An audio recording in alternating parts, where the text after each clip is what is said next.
wabarakatuh. Waalaikumsalam warahmatullahi wabarakatuh. Selamat sore ya buat kita semua.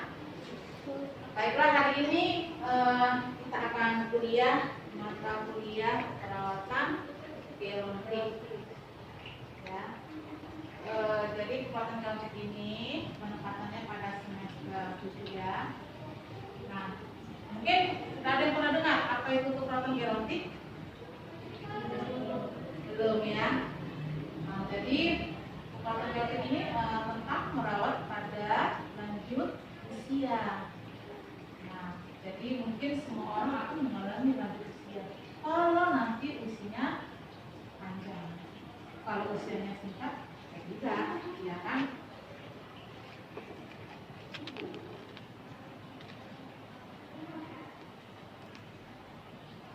Nah, berdasarkan pengertiannya, ya, ilmu keperawatan gerontik jadi dijabarkan ya, ilmu itu pengetahuan dan sesuatu yang didapat dipelajari. Nah, seperti kali ini menuntut ilmu, mencari ilmu. Jadi dia sifatnya legal, ilmiah, gitu ya. Kemudian keperawatan, asistensi terhadap hasil pakarya nasional, keperawatan serta tidak. Keperawatan itu ilmu tentang keperawatan tentunya. Bagaimana memberikan asuhan keperawatan baik pada orang sakit maupun orang sehat ya. Kemudian gerontik itu sendiri ada gerontologi dan geriatrik. Kalau gerontologi fokus kepada masalah-masalah kesehatan manusia, sedangkan geriatrik lebih cenderung kepada penyakit atau kecacatan yang diakibatkan pada lansia itu sendiri.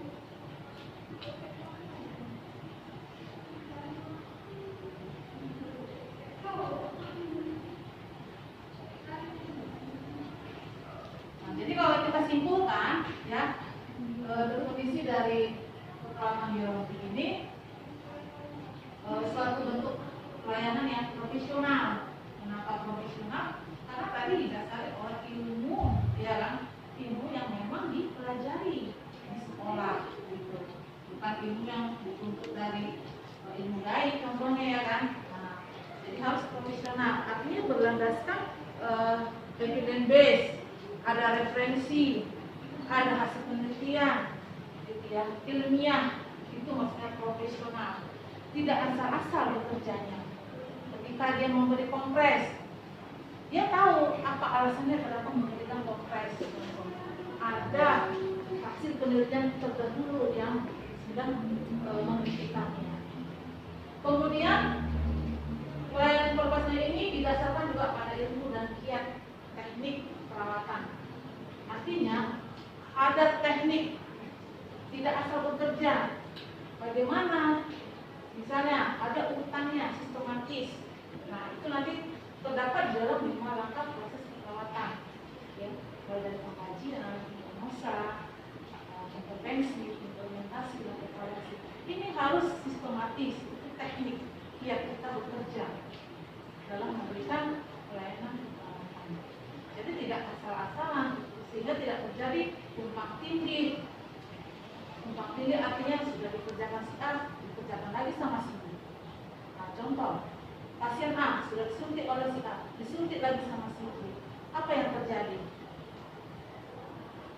Bisa hiperdosis si pasiennya, artinya sudah berlebihan disuntik, ya kan? Artinya pasien bisa dirugikan. Dia dirugikan secara materi maupun dirugikan secara fisik. Lumayan kalau dia nggak meninggal. Kalau dia meninggal, ya kan? Efek dari keracunan obat.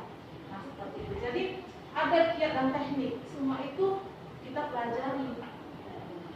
Jika kamu nanti terjun ke lapangan, itulah yang kamu aplikasikan. Itu makanya kenapa kamu masuk sekarang, belajar praktek, belajar teori, belajar konsep. Nah, ini bekal kamu nanti ketika kamu mempraktekkannya di rumah sakit maupun di pelayanan. Kemudian perawatan itu juga berbentuk bio, psiko, sosial, spiritual, dan kultural. Nah, artinya mencakup semua aspek. Ketika kamu memandang pasien, kamu tidak bisa hanya melihat fisiknya saja, bio. Bio itu fisik. melihat di sana ada luka, lukanya melihat ya, kamu cuma fokus lihat aja, suka-sukamu kerja, ya kan? Gak kamu kepikirkan pastinya, aduh seseorang, aduh kesakitan, kamu santai ya, fokus ya.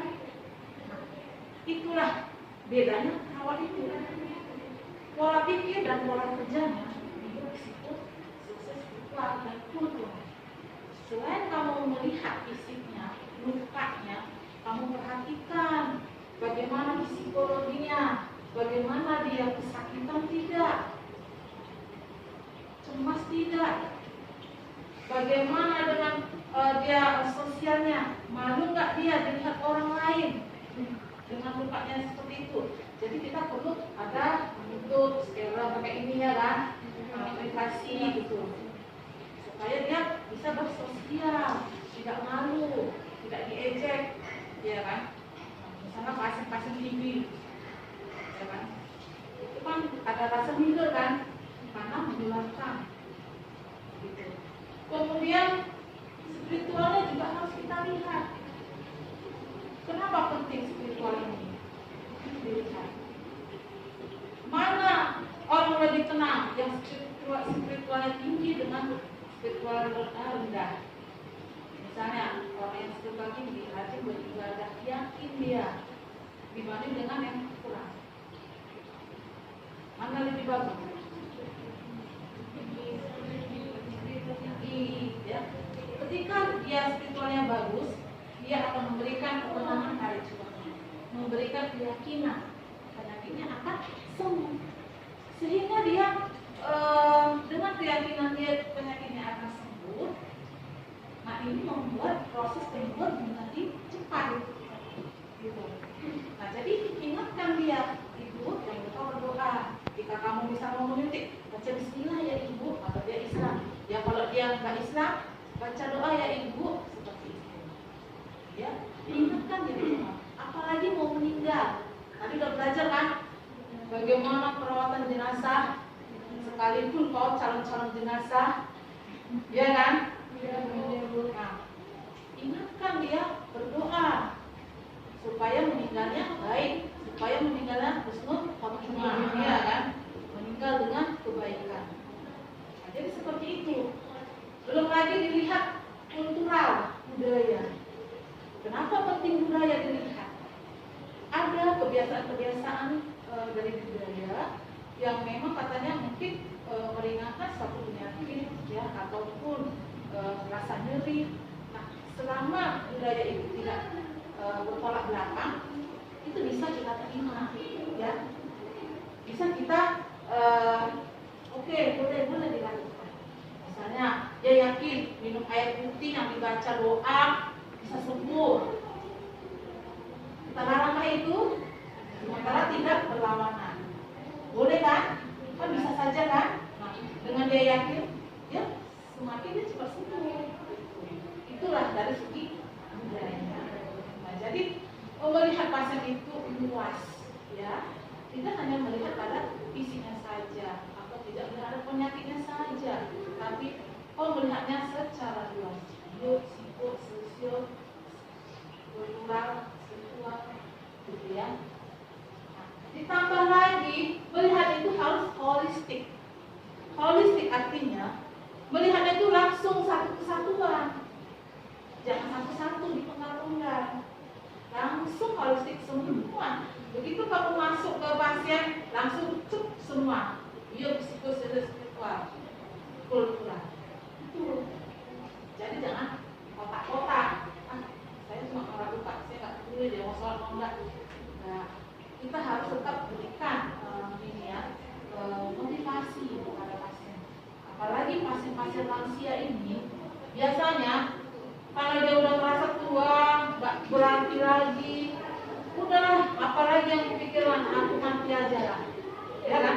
Nah ini sangat penting buat kita memberi motivasi hidup kepada lansia. Mungkin kita tidak menyadarinya, kenapa? Karena kita belum ada di ranahnya itu, apalagi dia masih muda, ya kan? Mungkin belum terpikirkan untuk bertobat, contohnya, ya kan? Nantilah sampai umur 50. Nah, kadang-kadang orang disuruh gitu kan. Nanti lah tunggu umur 60. Padahal umurnya nggak sampai segitu, 30 udah lewat. Apalagi sekarang umur orang harapan hidup semakin singkat kan, bener nggak?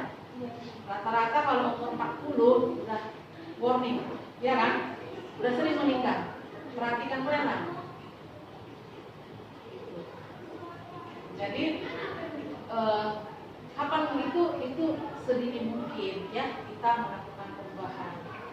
Nah kemudian jadi semua perawatan itu dalam hal ini ya perawatan genetik ditujukan kepada klien yang lanjut usia, baik yang sehat maupun yang sakit. Kenapa saya bilang yang sehat pun harus dilayani? Karena pasien yang sehat pun perlu dilayani secara alamiah. Dia sudah mengalami proses degeneratif, yaitu proses penurunan fungsi-fungsi tubuh yang tidak bisa ditolak oleh manusia. Sekalipun dia berupaya menolaknya dengan cara mengoperasi plastik, ya enggak? Kalau bidang keriput, operasi plastik, biar tetap cantik, kayak artis, ya kan? Itu orang itu bertahan enggak? Tidak kan? Hanya sebentar kan? Karena apa? Memang secara alamiah dia tidak bisa diubah. Memang harus kita alami. Mata kabur, kayak saya mata bentar kabur. Udah berobat pun nggak akan bisa. Memang sudah waktunya sudah dicari tarik. Nah, tarik pakai kacamata. Kalau sudah proses dikenal, itu memang alamiah, ya kan? Jadi kalau orang yang menolak, berarti dia apa ya? Menolak itu kan pemberian Tuhan ya, menolak pemberian Tuhan. Jadi harus nyala imannya kan beriman supaya kita bisa menerima itu semua, ya kan? Nah kemudian juga apalagi yang sakit ya. Jadi lansia-lansia ini cenderungnya sakit. Nanti banyak image negatif itu kan. Dibilang lansia pasti yang tergambar sudah luput berjalan, sudah ada sakit-sakit apa, pinggang, mungkin sesak, sakit kepala, benar nggak? Gambaran image yang negatif gitu. Memang kenyataannya juga banyak lansia yang sakit. Namun dengan kemajuan zaman juga apalagi dan teknologi kesehatan sudah maju, sudah banyak juga lansia yang sehat, bahkan produktif meskipun lansia, ya kan? Nah, jadi harapannya inilah yang mau kita layani, pasien-pasien lansia baik yang sehat maupun yang sakit. Nanti ada itu komunitasnya di Panti Werda. Jadi setelah belajar konsep ini kan juga akan praktek ke sana melihat bagaimana komunitas lansia di Panti Werda. Jadi sehari-harinya apa yang dilakukan mulai bangun tidur sampai malam, apa kegiatan mereka?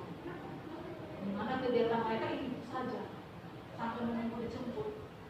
Karena mereka tidak bekerja, beda dengan kita. Kalian mahasiswa, ya kan? Ada aktivitas kuliah, buat tugas, ya kan? Sana kemari lagi, mungkin ada waktu holiday, ya kan? Nah, kalau lansia, disitu-situ aja. Gitu. Jadi itulah nanti kalian kaji. Apa sih yang dilakukan mereka? Apa yang dialami mereka? Jadi semua itu harus terkaji nanti ya. Nah kemudian jadi kita melayani pasien lansia ini tidak hanya dalam konteks individu, ya. Ada juga dalam konteks keluarga. Misalnya ketika kamu menuju ke desa, terlihat di kelompok keluarga itu ada yang orang lansianya, juga kamu harus berpelayanan. Ataupun dalam kelompok masyarakat, ya, komunitas. Nah nanti keseluruhan itulah contohnya seperti yang di Makabilara tadi ya. Satu kelompok itu orang lansia semua. Oh cari yang benar itu nggak ada gitu, kecuali pegawainya. Jadi kita berikan pada semua kelompok pelayanan tersebut. Nah itulah terkait dengan permohonan. Sampai sini paham? Ada yang mau ditanyakan? Lanjut ya.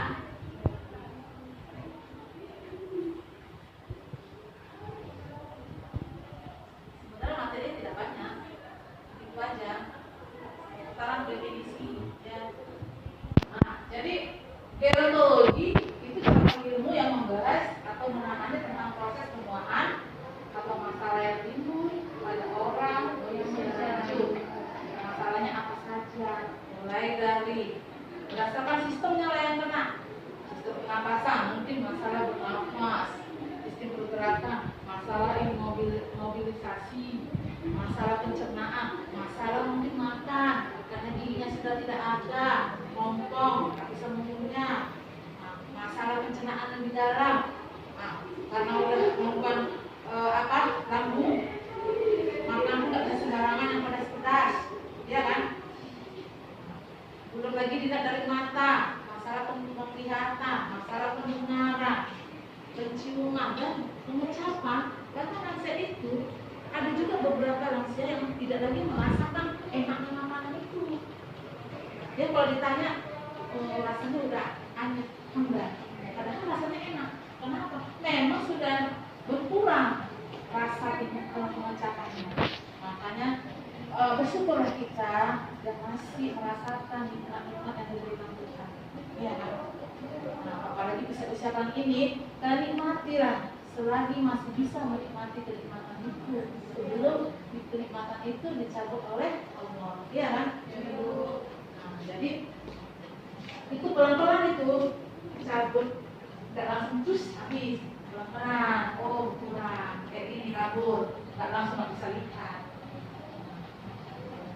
Jadi bersyukur, jangan lupa bersyukur ya.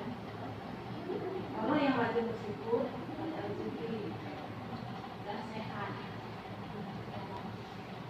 Kemudian geriatrik berkaitan dengan penyakit atau kecacatan yang terjadi pada orang berusia lanjut. Nah, jadi kalau geriatrik ini nama penyakitnya. Di sana sakit apa dia? Hipertensi, stroke, gejala atau yang menimbulkan kecacatan yang di lingkungan dia, itu geriatrik ya.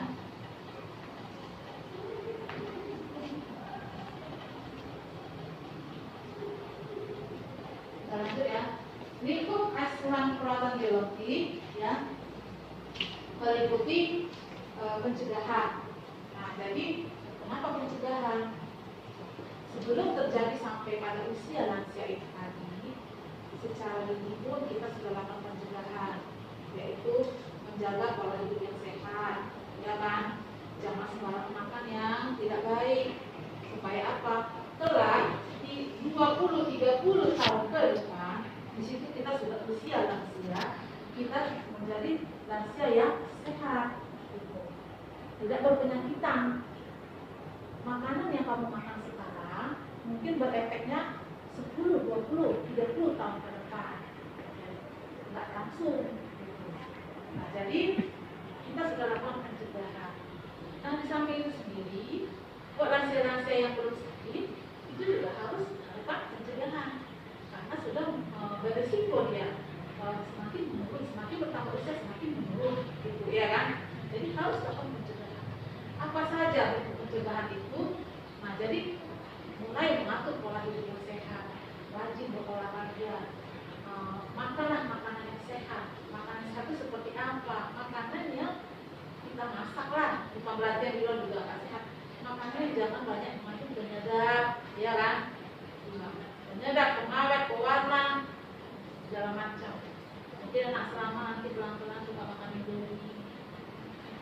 Kurangin ya. Boleh makan indomie, tapi sekali-sekali. Jangan tiap hari ya. Kalau udah kepepet aja.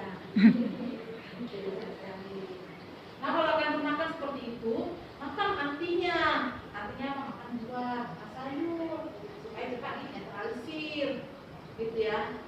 Jadi proses metabolismenya cepat berjalan, cepat dibuang, gitu. Jangan dia bertahan di dalam tubuh, mengendap, lemaknya mengendap, ujung kolesterol, ya kan? Kolesterol nanti keras, ujungnya jadi sakit jantung, ya kan? Nah, kemudian lingkupnya lagi adalah melakukan perawatan.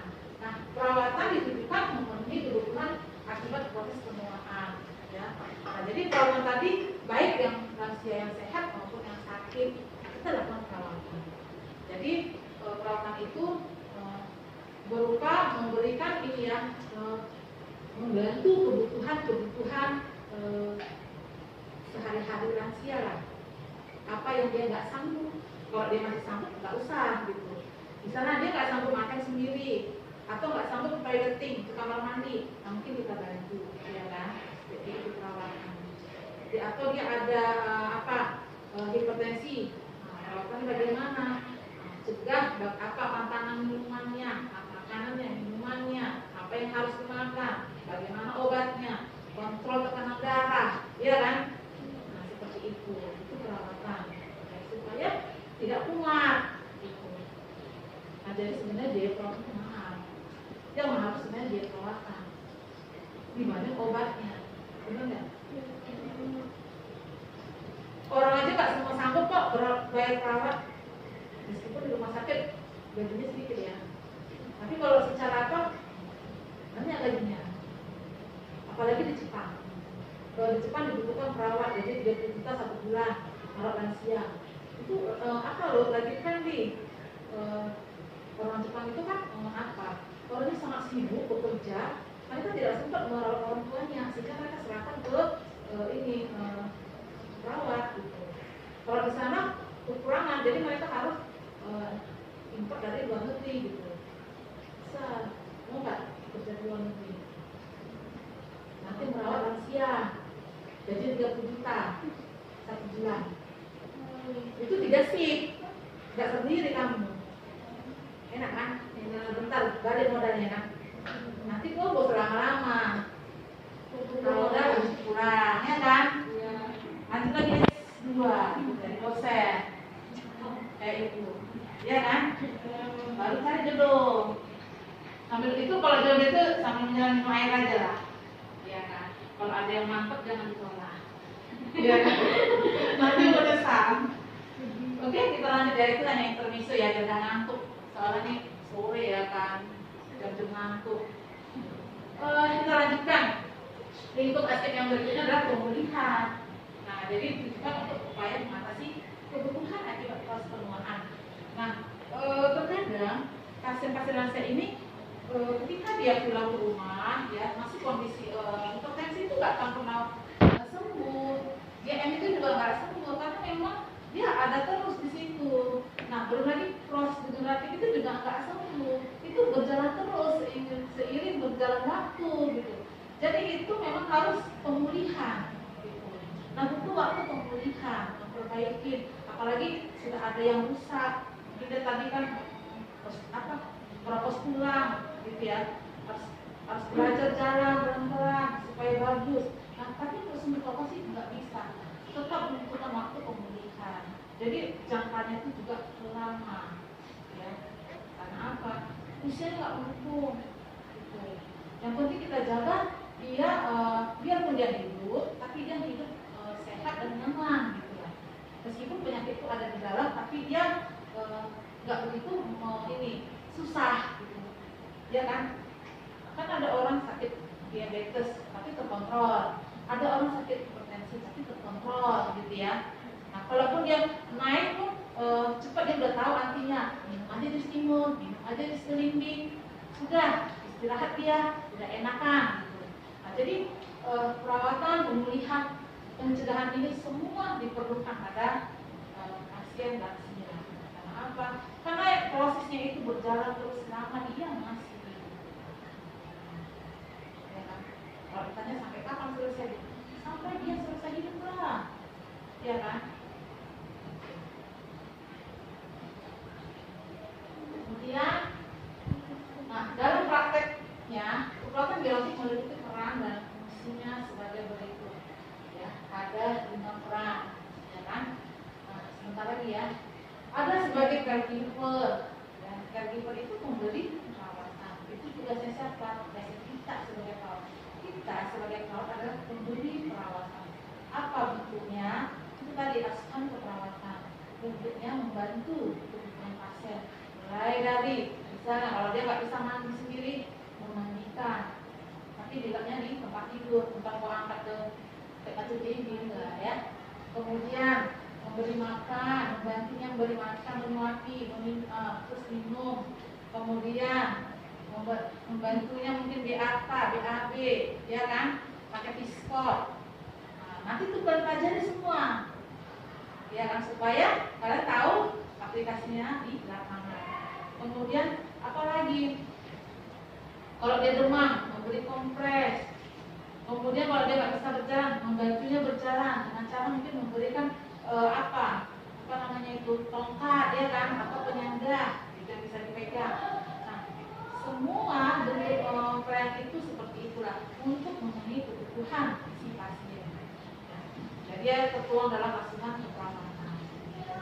Kemudian kita juga sebagai pendidik, ya, sebagai pendidik itu kita mengajarkan pasien. Ketika pasien bertanya, pasien kan nggak semua tahu penyakitnya, benar nggak? Kamu udah tahu nggak semua penyakit kamu? Belum. Nah, pasti pasiennya bertanya, sus, saya kok sering kali ya sakit kepala, saya kenapa ya sus? Apa kamu jawab? Apa kamu diam? Nah, kamu sebagai pendidik, artinya kamu harus memberikan edukasi tentang kesehatan, seputaran tentang penyakitnya. Nah, supaya kamu tahu menjawabnya, kamu harus baca buku, baca referensi, baca jurnal. Jadi ketika kamu nanti praktek ke sana, kamu harus sudah siapkan ilmu. Jangan kau datang dengan angkung, ditanya apa ya kan? Nggak tahu, nah, kamu harus tahu. Kalau sekalipun kalau nggak tahu sebentar ya Bu, kamu kan sudah punya ini ya kan, Android, kamu tinggal searching sakit kepala pada lansia. Tapi sambil tanya, selain di kepala di mana sakit? Di sini, sus, sering kaku, di leher. Nah itu gejala apa? Hipertensi biasanya. Langsung kamu searching hipertensi itu gejalanya ini, ya kan? Apa pantangannya, apa obatnya, penyebabnya apa? Kamu udah bisa bercerita sama dia. Ketika kamu bercerita, ilmumu sudah jalan. Secara otomatis kamu sudah hafal penyakit itu. Satu penyakit kau udah hafal. Nah, masuk lagi pasien berikutnya. Terus kalau supaya jangan kabur, apa obatnya? Pasti kau dipaksa berpikir, kalau supaya nggak kabur ya kan? Ya kalau udah tua nek, ya nggak bisa lagi lah nek. Dia nggak suka jawaban yang gitu kata. Mau dia ada harapan. Oh gini nek, nenek aja coba makan apa? Makan apa supaya iya, nah itu pasti sudah ada evidence-nya, sudah ada penelitian yang menyatakan kenapa buah cempaka atau buah rimbang bisa menyembuhkan mata. Selain itu apa lagi? Wortel. Nah, itulah. Jadi kita harus cepat baca. Kalau kita nggak tahu searching, karena sekarang sudah canggih. Jangan kita ini levelnya nggak tahu apa gitu ya. Harus kita juga update informasi, update IT. Jadi pelatih itu tidak hanya tahu merawat, tahu juga IT, menggunakan kecanggihan. Gitu. Paham? Nah, jadi yang ketiga motivator itu memberi motivasi, yang keempat advokasi itu sebagai konselor.